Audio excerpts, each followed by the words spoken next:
Oi! Beleza, tá batendo certeza. A gente começa a enxergar é aquele com quem conversamos, é aquele com quem pensamos, é aquele com quem sentimos, é aquele que a gente só conhece o nosso secreto, é aquele que nós podemos chamar ele de Abba Pai, que através de um espírito de adoção nós podemos ser chamados filhos dele. Não porque nós merecemos, mas porque a nossa graça nos alcançou. Ele coloca o desejo dele no seu coração. Ele só olha para você e sabe que você é filho dele. Então que você possa se entregar a ele como um verdadeiro filho se entrega ao Pai. Vamos juntar aí.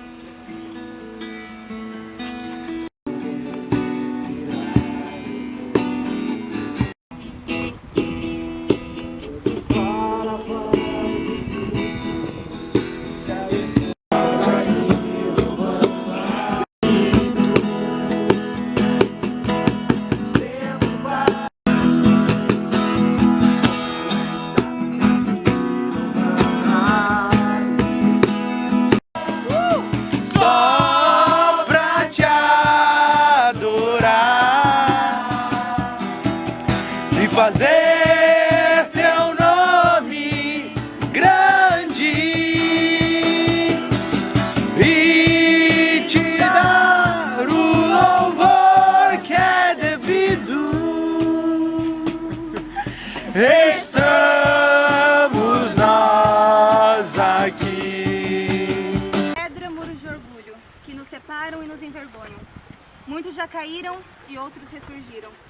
Muitos preconceitos, muitos já desfeitos.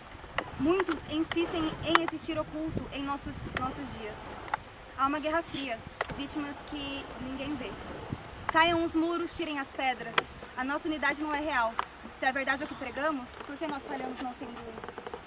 Muitos se defendem, escondem a fraqueza atrás de mentiras, que nos encobrem quem realmente nós somos, muros que nos envergonham. E o que eu vou dizer sem ter a quem dizer? O que eu posso ter sem nada a oferecer? Mas te vendo do meu lado eu entendo que nesse encontro não existe mais o eu, passa a existir o nós, dividindo o que não é mais meu. Como posso ser se não sou sem você? O Pai, o Filho e o Espírito mostrou que juntos somos um em uma direção e essa união nos dá sentido. E se você partir, leve um pouco de mim e plante em seu jardim, pois o que me deixou, me transformou e nos aproximou.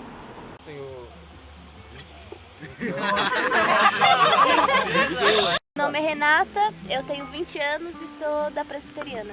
20 anos, sou da Assembleia de Deus Comum. É nóis. Sou Marcela, a partir de quarto, terei 23 anos. Ô louco, parabéns.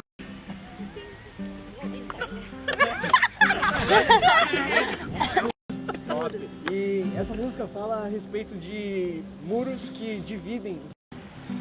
E eu gostaria de interagir convosco. O meu modo de pensar é melhor que o seu modo de pensar. É assim? É isso? É isso que separa a gente? É isso que a gente cria? A gente faz uma fortaleza dentro das igrejas e esquece todas as outras coisas do lado de fora. O que está do lado de fora é errado, é pecaminoso, é anticristo, é contra Deus. A gente acusa falsamente outras igrejas de fazer isso ou aquilo. A gente nem foi na igreja, né, naquele cara para saber, mas a gente acusa eles disso ou daquilo. E não é isso que Jesus prega. Certo? Se a gente for ver em Efésios, capítulo 4, alguém tem a Bíblia aí?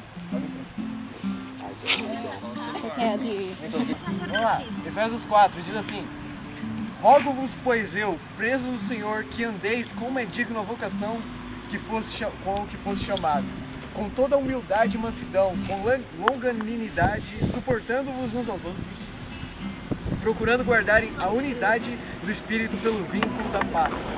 Há um só corpo e um só Espírito, como também fostes chamados em uma só esperança da vossa vocação. O que Paulo está dizendo aqui? Ele está falando que andemos como é digno a vocação de que somos chamados. A vocação de que somos chamados é: seja cristão. Como eu sou cristão? Andando junto, unido com o outro cristão. Certo? Independente do modo de pensar que é diferente de um e de outro, independente da linha de pensamento escatológico, por exemplo, que é o que mais divide a igreja hoje. Pensamento escatológico. Um é pré-milenista, outro pós-milenista, outro amilenista, um é pré-tribulacionista, outro pós-tribulacionista. É isso. O que você tá falando, cara? Só eu É turista, é só isso que é turista, turista. cristão tem que andar unido.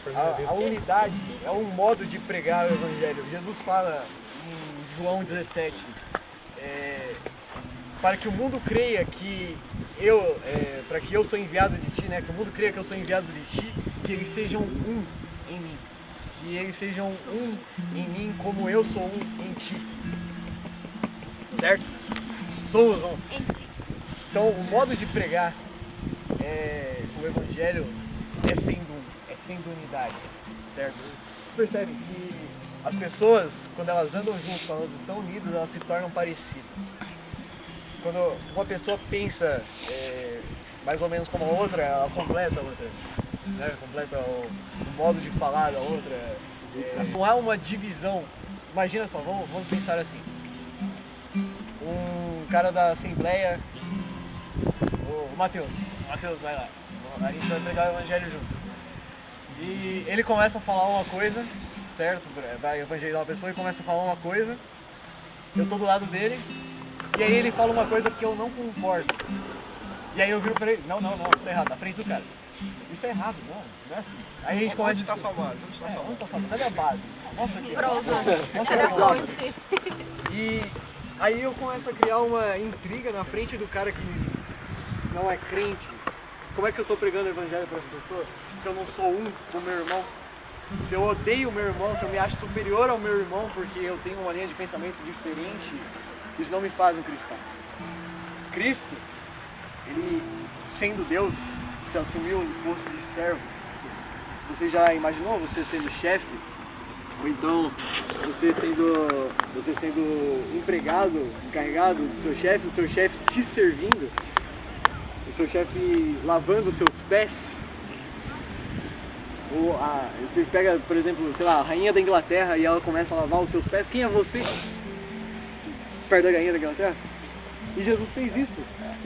Jesus deu o exemplo daquilo que a gente deve fazer, que é servir aos irmãos. Quando eu entendo o evangelho, eu tenho a posição de servir, ainda que eu seja mais inteligente, ainda que eu tenha mais facilidade no falar, mais conhecimento teológico, eu tenho que servir. A minha missão é servir. Você imagina, por exemplo, na época de Paulo, onde donos e escravos eram convertidos, e quando o dono e o escravo faziam a sua função normal no dia a dia, e no final da semana se reuniam na igreja como sendo iguais. Ambos sentavam na mesma cadeira, sendo iguais. Escravos e os senhores, escravos e donos, sendo iguais. E o dono servindo o escravo, ir uns aos outros. Eu entendo o evangelho. Eu entendo que é preciso entender, suportar, como a gente leu aqui, suportar uns aos outros. Mas o sentido aqui de Paulo, que ele está falando, né, a gente pode entender tanto ser suporte como aguentar. Aguentar o irmão. Tem que aguentar o seu irmão. Olha para a pessoa do seu lado aí. Você tem que aguentar essa pessoa. É difícil. Bruno, ó, Jesus te ama, mas eu te suporto. Jesus te ama, mas eu te suporto. É preciso aguentar. Pesado, hein? Pesado isso aí. Quando a gente olha a relação da comunhão do Espírito Santo, do Pai, É brincadeira. a gente percebe essa serventia uns aos outros. A gente percebe Cristo sendo Deus, descendo a terra com a missão de cumprir a vontade do Pai, servir a vontade do Pai.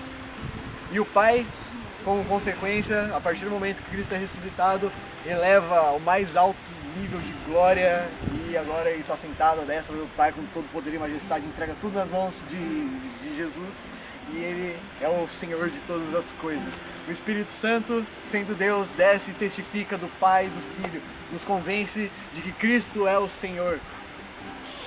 Essa é a comunhão do Espírito Santo, do Pai, do Filho. Eles andam em amor, um se considerando por assim dizer, menor do que o outro, mas no sentido de serventia. E quando, imagina só se todos se considerassem um menor que o outro, um diálogo. Eu me considero menor que você se considera menor que eu, um serve o outro. Esse é o sentido cristão. A gente lê em Atos 2, todos tinham tudo em comum. Todos tinham uma mesma mente, todos tinham uma mesma mentalidade, o mesmo relacionamento. Um vendia as propriedades, vendia as terras para servir aquilo que o outro necessitava. A gente vê isso hoje em dia. É difícil, né? É difícil ver isso, porque cada um está na sua igreja, cada um se preocupa com o seu, está entretido na sua própria cultura ali, e o que prevalece é o seu bem-estar ao invés do bem-estar do outro. Todos tem que ver isso aqui como Cristo em nós, e não como mais uma reunião de crentes, assim, e chega a pergunta de qual igreja você é? Sou da igreja de Cristo, sou da igreja do Senhor. E onde quer que a gente vá, todos temos uma coisa em comum, que é a face de Cristo em nós. Como que a gente pode criar intrigas entre nós se a gente tem a mesma face, né? A gente resplandece a mesma luz em nós. Então que nessa noite a gente possa entender essa unidade, derrubar todas as barreiras que há entre nós, não só entre igrejas, mas também entre um e outro, entre eu e o meu irmão. Se tem alguma coisa contra o meu irmão, que eu vá lá e peça perdão, porque o mais importante aqui nesse mundo é ser pacífico, estabelecer a paz. A gente olha para o Sermão do Monte, olha para as bem-aventuranças e a gente vê lá, bem-aventurados os pacificadores, bem-aventurados os mansos, os humildes de coração, os que têm a pureza no coração. Essas pessoas são aquelas que têm o reino dentro de si. E as pessoas que têm o reino dentro de si andam unidas, andam juntas, sem brigar por coisas idiotas. A gente vê muita briga, inclusive o Gabriel aqui já brigou muito no Facebook, já tretou muito no Facebook, na doutrina. É, Gabriel? É, Gabriel?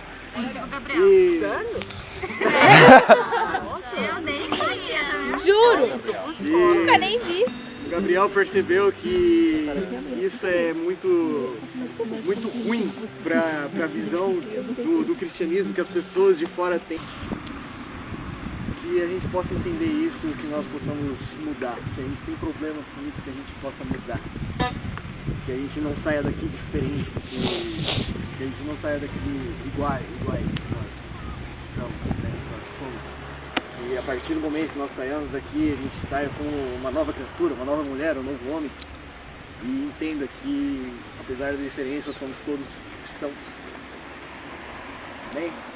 Lavar o carro, a pessoa rejeita, a pessoa que é cristã rejeita, não vou ajudar você a lavar o carro, eu prefiro ficar dormindo aqui.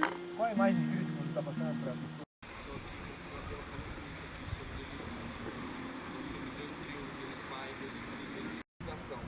Só que o reino de Cristo é totalmente diferente. Aquilo que você pensa que me separam de muitas coisas. Ter pensado somente em Ti. Saber que somente em Ti consigo chegar onde o Senhor quer me levar. E somente me entregando a Ti. E sabendo que eu sou o Teu Filho. Independente daquilo que eu faço, o Senhor continua me amando. Eu creio que tudo que Deus faz pra gente capacita. O Pai quer que a gente seja sempre um com Ele. E quanto mais a gente ser um com Ele, mais o reino de Cristo se expande na terra. Quanto mais a gente entende que assim como Ele é um pai, a gente é um filho, a gente tem esse relacionamento, essa intimidade de pai com filho.